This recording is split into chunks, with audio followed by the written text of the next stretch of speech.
الحمدللہ حمدا کثیرا طیبا مبارکا فیہ اللہم صلی علی محمد النبی الامی وعلی آلہ وسلم تسلیما کثیرا کثیرا۔ آج میرا ٹاپک ہے جی بھیک مانگنا ایک لعنت ہے۔ ہمارے ملک میں بہت سے بکاری ہیں، خاص کر رمضان کے مہینے میں بہت زیادہ بکاری آ جاتے ہیں اور بھیک مانگتے ہیں، جس سے عوام کو بھی پریشانی کا سامنا کرنا پڑتا ہے۔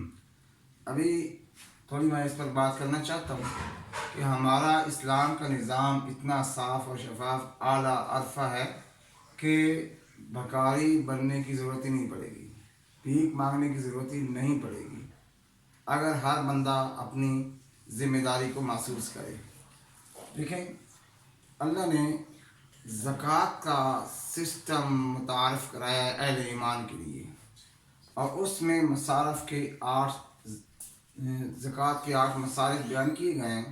انما الصدقات للفقراء والمساکین۔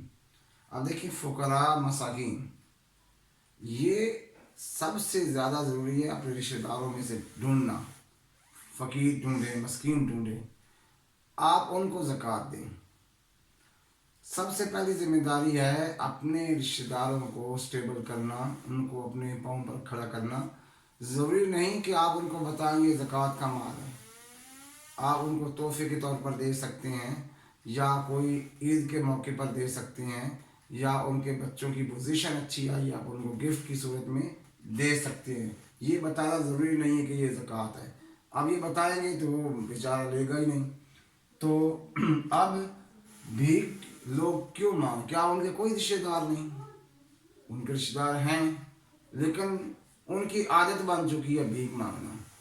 اب اس کو ہم کیسے کنٹرول کر سکتے ہیں؟ پہلی ذمہ داری ہے حکومت کی ذمہ داری ہے۔ حکومت کی ذمہ داری ہے کہ کوئی ایک ایسا ادارہ بنا دے ہر ضلع میں 100 گھر بنا دے صرف، اور ان کی ایک باؤنڈری اور اونچی سے، جیسے جیل کی اونچی دیواریں ہیں ایسے بنا دے۔ 100 گھر کافی ہیں پورے ضلع کے لیے، اور ان میں حکومت یہ کہا کہ جو بکاری ہیں ان کو پکڑ لیا جائے، پوری انویسٹیگیشن کر کے جو ایکچوئل ہے ان کو کہا جائے جی آپ نے یہاں رہنا ہے، آپ کے کھانے پینے کے انتظام حکومت کی طرف سے، آپ نے یہاں سے باہر نہیں نکلنا۔ وہ ایک جیل نما 100 کمرے جب بنیں گے نا، کوئی بندہ بھی وہاں رہنا پسند نہیں کرے گا، تو وہ کہیں گے جی ہم توبہ کرتے ہیں۔ جو ایکچوئل ہیں ان کو وہاں رکھیں، ان کو کھانے پینے کی اشیاء ساری چیزیں مہیا کریں، تو آپ کے پورے ضلع میں بہت کم لوگ ایسے ہوں گے جو ایکچوئل بکاری ہوں گے۔ ٹھیک ہے، یہ اول ذمہ داری تو ہے حکومت کی کہ کوئی ایسا سسٹم ہر ضلع میں بنائے کہ ان کو خوراک ساری چیزیں وہاں میسر ہوں۔ فرض کریں حکومت نہیں کر رہی،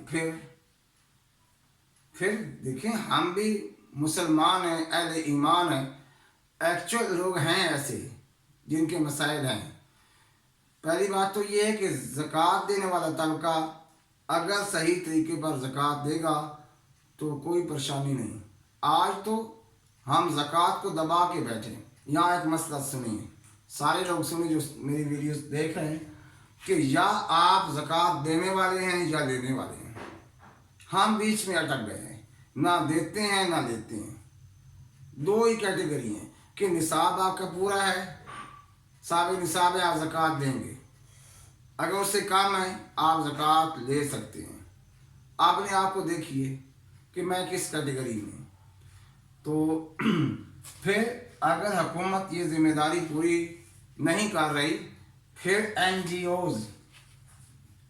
اوز بڑی بنی ہوئی ہیں، تو اس پر بھی ایک این جی او بن جائے جو اس پر ورکنگ کرے۔ کوئی مشکل کام نہیں ہے، ان کو تلاش کر کے پورے ان کے تحقیق کر کے۔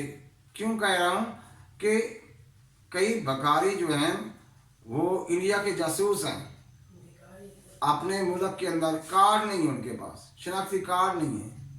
چیک کریں ہر ایک کو، جو ایسا ملے اسے پیسے نہ دیں۔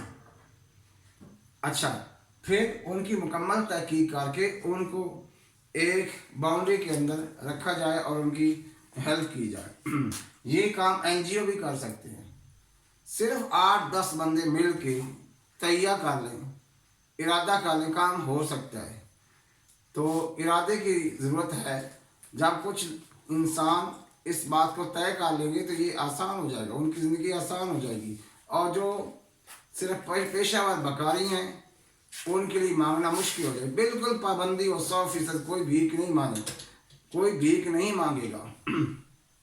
اور اگر کوئی مانگتا ہوا پکڑا جائے تو اس کو اسی کمروں کے اندر جو بنائے گئے ہیں ان میں رہائش پذیر رکھا جائے.